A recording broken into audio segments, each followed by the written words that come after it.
I've got Joe Norris from Get Your Tips Out, and today's video is about trying to find a winning football betting strategy. So the question for you, Joe, is can artificial intelligence, I know that you've got your own in-house AI gambling bot called the Bettor's Blueprint, can the AI help you find a winning football betting strategy? I think without a doubt. Obviously, the purpose of AI is to identify the value and to find us what's making money, basically, what is profitable to follow. And we're putting in a lot of data to get to that end outcome. But I think what's important to note is it can, for me, it can help you find a strategy, but you have to develop the strategy yourself, because you have to almost reanalyze the data, what is profitable, and then you sort of choose what avenue you want to go down.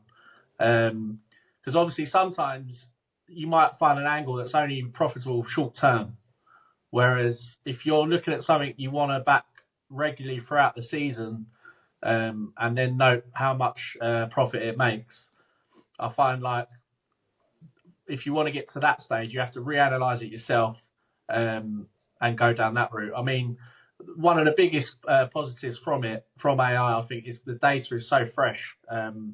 It's so up to date, which is so much better than a lot of the software that's out there now. Yeah. So yeah, I'll tell you what I really love about it, right, is on the predictive modelling systems that, let's say you can load in and you can load stats where when Rodri's playing for Man City and when he's not playing, the actual stats of that is pretty frightening.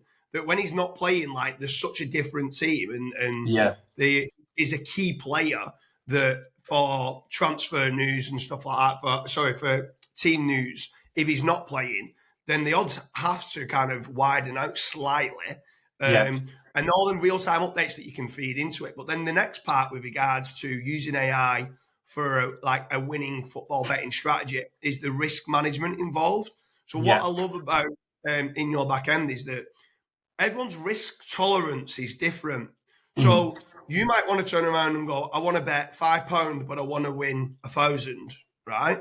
So the AI can say you need to be putting an ACCA on, where some people could be more in line with, I just want to be showing a return. I'm happy to bet bigger, but it might be then that they start saying, we feel that a lucky 15 or a Yankee bet or doubles and trebles is a better kind of bet type for you as part of your strategy and stuff like that. And I quite like the idea of how you can put like a risk management, risk tolerance kind of thing within the AI of what you want. I think that's a good feature as well of what it can spit out. I think as well, you just choose the angle that you want to take. So, I mean, another example was the other day, Crystal Palace were playing, and Sky Sports obviously always put up some stats throughout the game. And they just got 1-0 up away to Everton. And then Sky Sports put up the graphic of Palace were second highest in the league for conceding late goals. So obviously, like that is information that AI you would already have by inputting that. So it would flag up, Everton to score in the last 10 minutes is a good bet to back.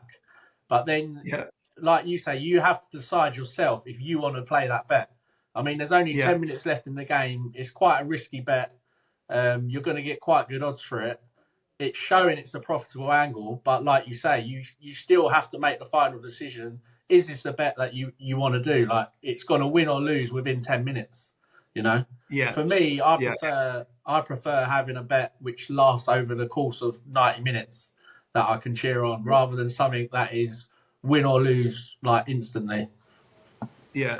I think also not only betting on the in-play market, sometimes if you've backed, there's certain teams that seem to start the game well or end the game well.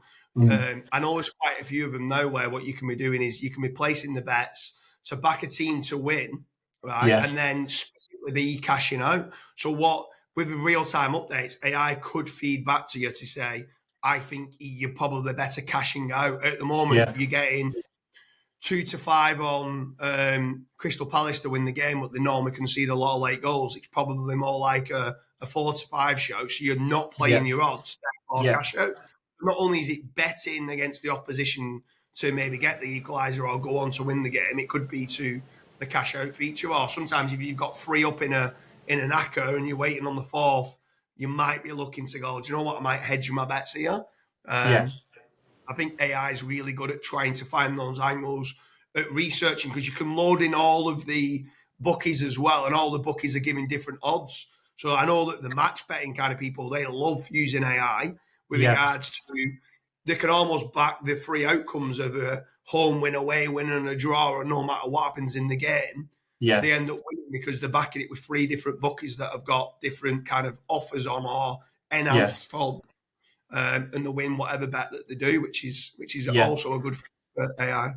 That's it. I mean, in summary to what you just said, I think what it's doing is it's helping your decision making at the end of the day. It's giving you a better informed decision on what you should do in that circumstance. You still have the final say. But obviously you're going to side with whatever decision makes money most of the time. That's what you're going to do. So it's a huge positive, and you can definitely get a better strategy using it. Yeah. So we've covered there now of how artificial intelligence could help you get a better football betting strategy in place.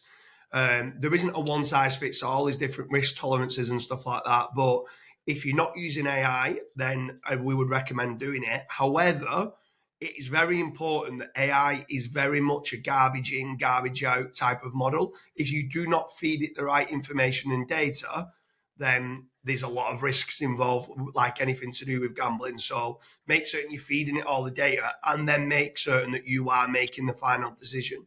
It is your choice at the end of the day, but it allows you to make more informed decisions and gives you more efficiency in analysing big data sets.